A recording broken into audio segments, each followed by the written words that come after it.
Hello दोस्तों, इस video में हम देखेंगे कि दशमलव की संख्याओं का गुणा और भाग किस प्रकार किया जाता है। तो इस बात को समझाने के लिए मैंने पहले से ही कुछ प्रश्न लिख के रख लिए हैं, तो इनको हम करेंगे और इस बात को समझते हुए चलेंगे कि ये कैसे किए जाते हैं। तो सबसे पहला प्रश्न देखिए, 1.5 को आपको गुणा करना है 3 से। 1.5 को 3 से गुणा करना है। तो सबसे पहली बात आपको जो करनी है वो ये है कि जिस तरीके से हम एक नॉर्मल गुणे में गुणा करते हैं, आप सबसे पहले वैसे ही गुणा कर देंगे। जैसे 3 5 15 हासिल 1, 3 1 कम 3 और 1 4। ठीक है। अब देखिए कि इसमें दशमलव है और इसमें दशमलव नहीं है, और इसमें जो दशमलव है वो पीछे से एक संख्या के बाद है। देखिए 5 के बाद है तो एक संख्या के बाद है, तो इसमें भी हम एक संख्या के बाद लगा देंगे और पीछे से गिननी है आपको। तो एक के बाद हमने दशमलव लगा दिया। अगर इसमें भी दशमलव होता तो हम क्या करते कि दोनों अंकों में दशमलव पीछे से जितनी जितनी संख्या पीछे होता, दोनों को हम गिन लेते और जोड़कर उतनी संख्या से पीछे से आपके उत्तर में दशमलव लगा देते। ठीक है। जैसे कि मैं आपको ये वाला करके दिखाता हूँ तो ये बात आपको और भी समझ में आएगी। देखिए 3.25 1.7, इनका हम गुणा करेंगे। 7 5 35 हासिल 3, 7 दूनी 14, 3 17 हासिल 1, 7 3 21 और 1 22, और 1 से गुणा करेंगे तो वही आ जाएगा। अब जोड़ देते हैं तो 5 7 5। तो देखिए इस संख्या में जो दशमलव है वो पीछे से दो संख्या के बाद है, 1 2, 2 के बाद है, और नीचे वाले में 1 के बाद है। तो ऊपर के 2 और नीचे का 1, दोनों मिला के कितने हो गए 3। तो हम जो दशमलव इसमें लगाएंगे, जो हमारे आंसर में जो हम दशमलव लगाएंगे वो पीछे से 3 गिन कर लगाएंगे, क्योंकि इन दोनों को मिलाने पर कितना हो रहा है, 2 और 1 को मिला के 3। तो पीछे से हम 3 के बाद लगाएंगे, तो 1 2 3 और उसके बाद यहाँ पे हमारा दशमलव होगा। ठीक है।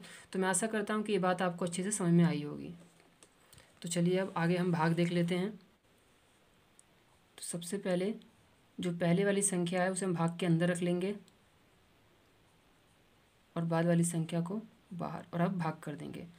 तो भाग करते समय देखिए कि एक संख्या से हमारा काम नहीं चल सकता, क्योंकि 2 7 से छोटा है, तो 2 और 0 को हमें एक साथ लेना होगा। तो 7 दूनी 14, हम घटाएंगे तो 6 और 5, तो यहाँ पे 7 9 63, हम घटाएंगे तो 2।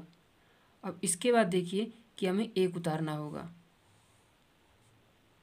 लेकिन ये जो 1 है वो दशमलव के बाद आ रहा है। ठीक है। तो दशमलव के बाद आ रहा है तो इसका मतलब ये है कि आपको पहले दशमलव उतारना पड़ेगा और फिर वो 1 आप उतार के आगे इस तरीके से भाग को कर पाएंगे।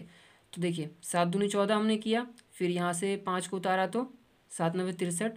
अब देखिए इसके बाद हमें अगर संख्या उतारनी है तो पहले दशमलव आ रहा है तो पहले हम दशमलव लगाएंगे। ठीक है ना।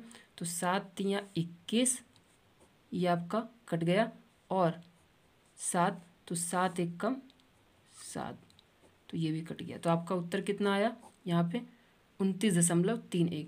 दशमलव की बाद की संख्याओं को हम एक एक करके पढ़ते हैं। ठीक है। ये वाली बात भी आपको ध्यान रखनी है। इसके बाद देखिए ये वाला प्रश्न है। तो पहले वाली संख्या को हम अंदर रख देंगे और बाद वाली संख्या को बाहर रख देंगे।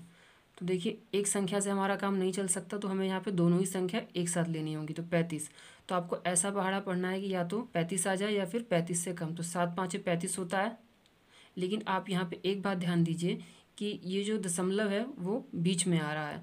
मतलब कि हमें दशमलव से पहले वाली संख्या तो हम ले ही सकते हैं, लेकिन हमें दशमलव के बाद वाली भी संख्या लेनी होगी। तो इसका मतलब ये है कि जब भी हम दशमलव से बाद वाली संख्या लेते हैं, भाग में उपयोग करते हैं, तो आपको पहले दशमलव लगाना होता है। मैंने आपको ऊपर ये बात बताई थी, तो पहले आपको दशमलव लगाना होगा। ठीक है। तो पहले हम लोग दशमलव लगाएंगे और अब जाके हम इन दोनों को एक साथ उपयोग कर सकते हैं। तो 7 5 35, और 5 से 5 गया तो 0, 3 से 3 गया तो 0। ठीक है। तो ये हमारा उत्तर कितना आया, या तो इसे आप 0.5 भी पढ़ सकते हैं या फिर 0.5। कुछ लोग इसे इस तरीके से लिखते हैं और कुछ लोग इस तरीके से। मैं आपको ये सुझाव देना चाहूँगा कि अगर आप इसको ऐसे लिखते हैं तो ज़्यादा अच्छा होगा। ठीक है। ये देखने में भी अच्छा लगता है और ज़्यादा समझ में आता है। ठीक। इसके बाद हम एक और प्रकार का भाग देख लेते हैं। मान लीजिए कि आपके पास 1.05 है और उसको आपको भाग करना है 3.5 से, ठीक है। तो अगर आपको यहाँ पे देखिए कि जो हमारी दोनों ही संख्या हैं वो दोनों ही दशमलव में है, ठीक है। तो हम जिस तरीके से नॉर्मल भाग करके उत्तर निकालते हैं हम वैसे उत्तर नहीं निकाल पाएंगे। तो यहाँ पे आपको क्या करना है कि आपको यहाँ से दशमलव हटाना पड़ेगा पहले। तो ऊपर एक के पीछे, क्योंकि इस दशमलव के बाद कितनी संख्या है, एक, तो 1 0 आ जाएगा। नीचे में गुणे में देखिए, अगर हम ऊपर का हटाएंगे तो नीचे 2 0, क्योंकि इस दशमलव के बाद 2 संख्या है। मेरे कहने का मतलब ये है, ध्यान से सुनिए, कि ये जो दशमलव है इसके पीछे एक संख्या है, तो अगर हम इसे हटाएंगे तो ऊपर 10 से गुणा होगा। 10 से ही क्यों गुणा होगा, क्योंकि एक के पीछे उतने ही जीरो आएंगे जितनी दशमलव के बाद यहाँ पे संख्या है। तो एक संख्या है तो 1 0। और हम यहाँ का दशमलव हटाएंगे तो यहाँ एक के पीछे उतने ही शून्य आएंगे, उतने ही जीरो आएंगे जितनी दशमलव के बाद संख्याएँ होंगी। तो 2 हैं तो यहाँ पे भी 2 0 आएंगे, ठीक है। अब ये वाली जो चीज़ है ये आपकी क्या हो गई, 105 गुणे में 10 बटे में 35 गुणे 100। तो देखिए अब आप इसे आसानी से कर सकते हैं। तो कभी भी आपके पास अगर एक दशमलव में है और एक दशमलव में नहीं है तब तो आप कर ही लेंगे, लेकिन अगर दोनों ही दशमलव में है तो फिर क्या करेंगे आप, तो आपको इस तरीके से निकालना होगा, ठीक है। तो 0 से 0 कट गया और यहाँ देखिए 35 तियाँ 105 होता है, तो ये 3। और आपके पास क्या उत्तर आ जाएगा, देखिए ऊपर सब कुछ कट चुका है, केवल 3 बचा है और नीचे क्या बचा है, केवल 10। तो इसे आप हल करेंगे और ज़्यादा तो ये आपका आएगा 0.3। तो हमारा उत्तर कितना आया, 0.3। अब हम एक और भाग देख लेते हैं।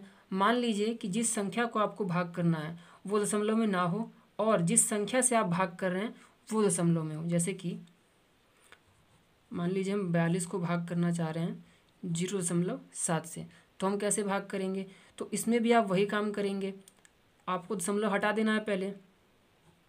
तो ये ऊपर 10 से गुणा हो जाएगा, क्यों, क्योंकि दशमलव के बाद एक संख्या है तो एक के पीछे 1 0, ठीक है ना। आपको इस बात का ध्यान देना है। 42 गुणे 10 बटे में 7, 420 बटे 7। अब देखिए इसे आप आसानी से आप भाग कर सकते हैं, काट सकते हैं। 7 छके 42 और 0 मतलब कि 60, आपका ये उत्तर, ठीक है। तो इस तरीके से हम दशमलव का गुणा और भाग करते हैं। मैं आशा करता हूँ कि वीडियो आपको अच्छी लगी होगी। अगर वीडियो अच्छी लगी हो तो लाइक करें, चैनल को सब्सक्राइब करें, बेल आइकन को हिट करें ताकि आपको ऐसी वीडियो आगे भी मिलती रहें। Thank you.